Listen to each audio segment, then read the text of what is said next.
Hey guys, I know it sounds crazy what's going on in the world, and believe me, I'm also scared, and there are times I'm like, what's going to happen? What's going to be? Are we going to be okay?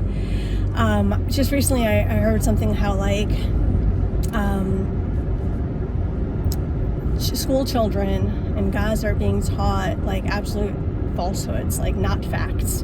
And I'm thinking wow, people who have really nefarious goals, like eliminating the state of Israel and all Jews everywhere, chas v'shalom, God forbid, are publishing their own books, and it's very convincing. And people are like, well, I can cite this book. Who wrote it, and what's their motive and their agenda, and are they telling the truth, right? I think in the West, we're built on Judeo-Christian values, where one of the top 10 of all the deeds of how to be a good person, the top 10, it says don't lie, right? So we expect educated people, doctors, lawyers, professors from all cultures to uphold that ideal. But we have to realize not all people follow the same value system, and not all cultures follow our value system. And one of the things a lot of people in the West don't know or don't believe, because they just can't imagine that this would be a thing, they can't wrap their heads around it, is that one of the tenets of Islam is called taqiyya, and it means that you can lie to non-believers, infidels, meaning you're allowed and encouraged by your religion to lie to an infidel because they are not, one of the people on the, who believe in Islam, and therefore they don't need to be told the truth. So that's shocking to most of us in the West, and especially to religious people, because you're like, what do you mean? God says don't lie. It's like, you don't even need to be religious to think that lying is bad. You could just be an ethical atheist who wants to treat people well and be a good person and do unto others, right, as you want done unto you. So I don't want to be lied to. Of course I'm not going to lie to others. We're very naive in the West that we think that's how all people think, and it's just not true. And so there are educated people publishing textbooks that contain lies. And unfortunately, in the West, a lot of our universities and even Ivy League schools are embracing professors from other countries who use the tenet or the technique of taqiyya, which means lying to infidels.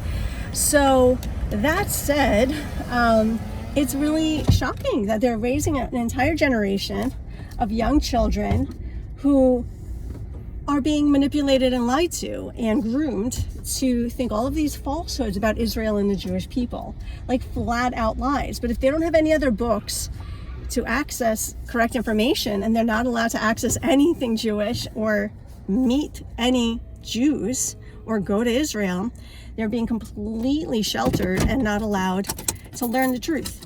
So I heard that and I was like, wow, that's terrifying. And then, I see people in the West posting links to books trying to justify their pro-Hamas or pro-Palestine agenda, and they're using quotes or citations to books that are also written by Palestinian professors and intelligent people. But again, they're operating under this premise that it's okay to lie just to get your point across, to spread Islam.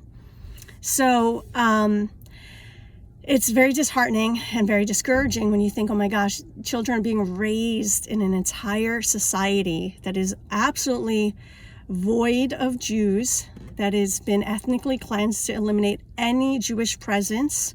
And then they're told these horrible things about Jews, and they grow up believing it, right? I saw a video about little girls, 4, 5, 6, 7 years old, doing this motion as if they were, I don't even want to say the word, but STAB. That's how horrific it is. I can't even bring myself to say the word, but they're saying that word, and they're like, yes, that's what I'm going to do.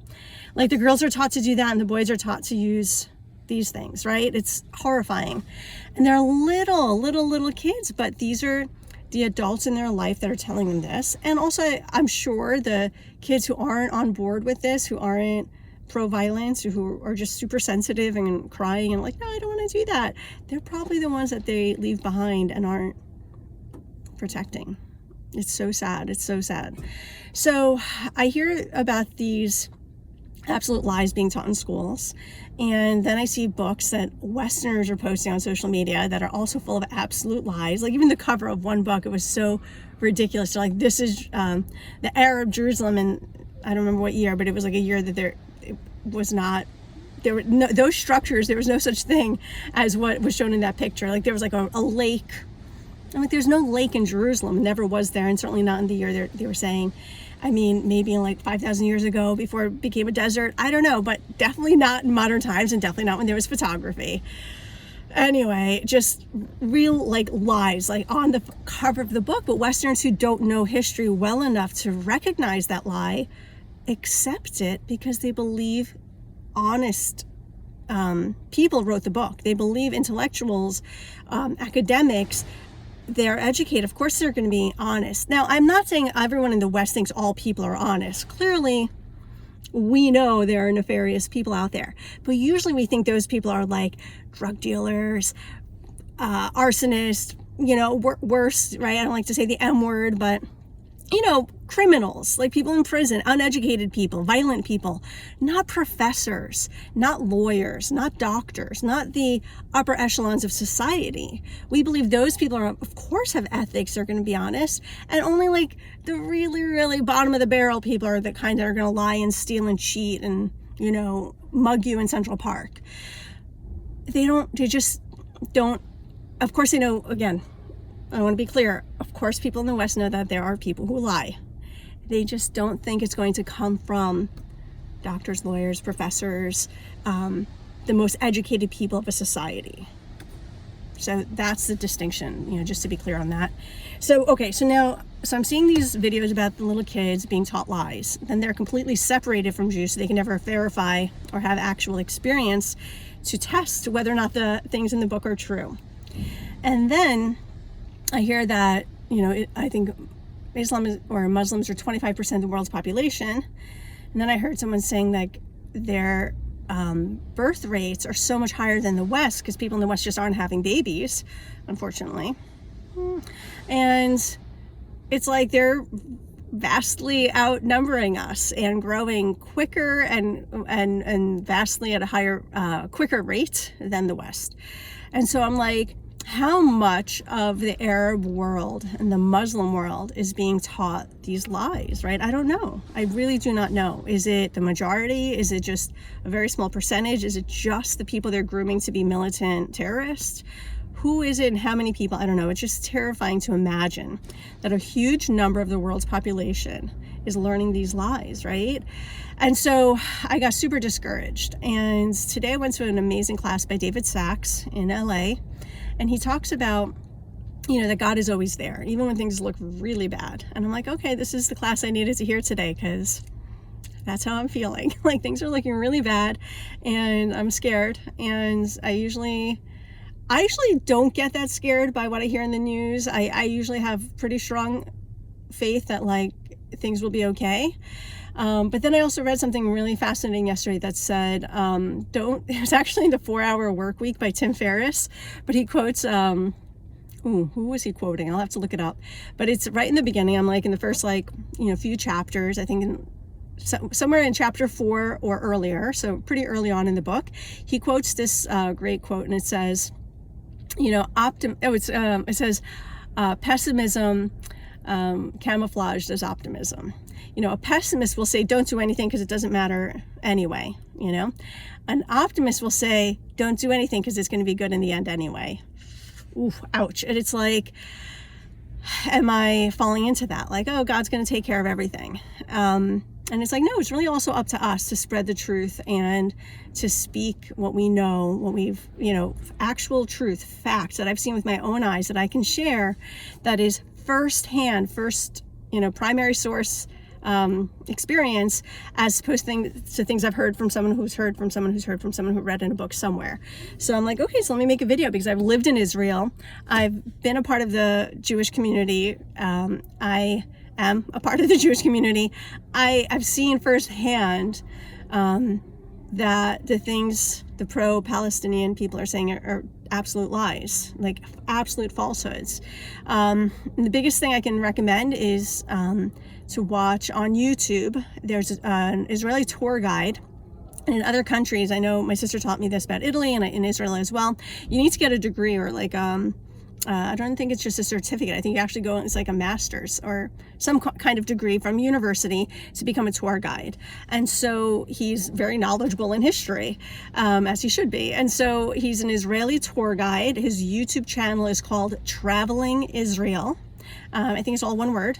And he just really breaks down a lot of facts and breaks down a lot of like debates into like really what happened, meaning that things where there's controversy and people are like, did this happen, did that happen? He really breaks it down and just gives you straight facts. It's really, really amazing. His YouTube channel. I hope that's not too loud, that you can still hear me. Okay, so so I realized like it's important to share what we know and to speak out and to say what's true. If anyone has any questions about what's going on in Israel right now, the IDF, Netanyahu, Hamas, what happened in 2005 with the unilateral withdrawal, the PLO versus Hamas, or the King of Jordan versus the PLO, there's a lot of like moving parts. If you're curious or have any questions, please message me. I'd be happy to share what I know. And obviously I don't have all the answers, but whatever I don't know, I would share links or resources to people who are knowledgeable in these areas, or to books that are legitimate, that are written by people who do uphold like academic integrity and intellectual honesty and the kinds of things that we expect from people who publish books. And then the last thing I want to say is, it's kind of a biblical story. So if you're not religious, then bear with me. But in Exodus, when the Jews are slaves in Egypt and they're exiled, they're there for hundreds of years. They're, being forced to do hard labor. Things are looking pretty bad. And the story goes, Moses goes to Pharaoh and he asks to release the Jewish people and to free them. And then Pharaoh says no. And so it happens 10 times. Time after time after time, Moses asks, let my people go. And Pharaoh says no. It sounds like a rhyme. There should be a song. So anyway, during each of these times, Pharaoh makes the work harder for the Jewish people. And so the Jewish people are kind of getting mad at Moses. They're saying like, things were bad enough. Now they're just getting worse. Will you stop with this freedom story? Like where we've had enough hard work. We don't want it to get worse. Like, please, enough is enough. But Moses is being commanded by God, go talk to Pharaoh, ask him to let the Jewish people go. And it just seems like it's not working. And what's so shocking to me, every time I read this in the Torah, every single year, I always ask myself the same thing. It shocks me. It says, God hardened Pharaoh's heart. Like, God made Pharaoh say no. And I'm like, what? Like, why are you making it worse? Why are you making it harder? Like, have some compassion, have some pity on your people, right? These are your children. I mean, all of humanity are God's children, but like, why are you making it worse for this one group of slaves? And telling Moses to go beseech Pharaoh, and then every single time Pharaoh, you make him say no, and he makes it the work harder for the Jewish people. So I'm like, this isn't looking good, and I don't understand it. It's actually confusing. Like, why would you harden Pharaoh's heart and make the work get progressively harder and harder for the Jewish slaves? And so in the end, we all know how the story goes, or at least I presume most people know. After the 10th time, God hardens Pharaoh's heart. He says no, and then Moses says, okay, well, we're leaving anyway. And then the mass exodus happens. All of Jewish people leave Egypt. They are chased by Pharaoh's army. Actually, I think at some point Pharaoh says yes, and then after they leave, I should know this better, the Jewish people get up in the middle of the night and start, they've already started packing their stuff, I guess, or they leave quickly and they leave Egypt. A lot of stuff happens during that. There's matzah, there's gold, a whole bunch of things. It's very interesting. You should read the Torah. Okay, so then Pharaoh changes his mind and sends his army after the Israeli people and to chase them. And so I just remember thinking, like, why all the fanfare? And I'm not the only person who's asked this question, obviously. And so for thousands of years, Jews have been asking this question. And very smart people have been answering it as well. And the main, I guess the most popular explanation that I know, which isn't saying much because I don't know a lot about all the different commentaries, but one that's out there that I happen to be aware of is that in order to make God's greatness more known to mankind, it had to be really bad before it got better. What do I mean? So like, let's just say the Jews were enslaved in Egypt and they were doing hard manual labor, which has happened in many cultures and many countries throughout history, that people are oppressed and doing difficult work and have difficult lives. If God removed them from Egypt at that time, it would be like, okay, thank you. We sincerely appreciate it. God is great. We've been freed from slavery. It wouldn't necessarily be such a huge deal, and it wouldn't necessarily seem like a miracle or that God did it. It would just seem like a natural progression. These people escaped or they, got freed, and that story's over now. They now live somewhere else. It could be that it wouldn't have been monumental and people would not know about it. So again, the explanation is that it had to become worse and worse and worse, and like 10 levels of and there's so much deeper meaning to each of those 10 levels if you really want to get into the inner depth of the Torah, which is beautiful. But just on a surface level, there's these 10 times Moses asks for relief. There's 10 plagues that come each time and attack the Egyptian Pharaoh and his society. And then the story is on repeat. Then Pharaoh says no, he changes his mind again, and another plague. And so it happens 10 times. And so really the story goes that God increased the miracles and wonders with each of these plagues to glorify God's name, so that when people hear about the Exodus and they learn this story, they see that it was absolutely the hand of God. There's no question it was a miracle, that all of these things happened are miraculous, that Pharaoh kept saying no 10 times, that you would think, of course, the Jews will never be freed. And then the Jewish slaves are freed. So it builds up this heightens the story. It's kind of like a story arch in Hollywood, right? The stakes have to get higher and higher. The stakes got higher. And then there's the Exodus that we know the story. And so it's kind of bringing it back to modern day, the numbers I've heard and the statistics I've heard this past week or so.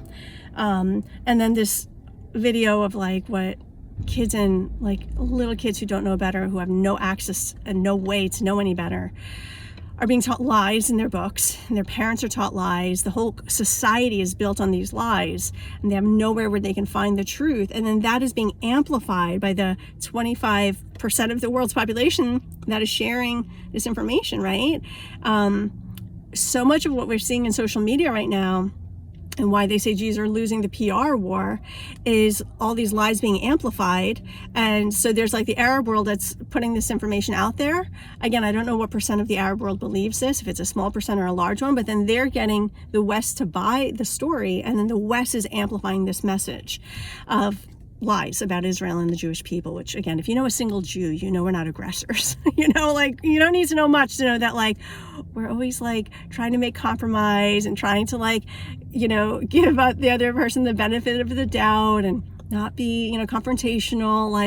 Literally, if you know one Jew or one Jewish family, you would know this, But anyway, people who don't know anyone who's Jewish don't have anything to base their experience on, so they believe these lies.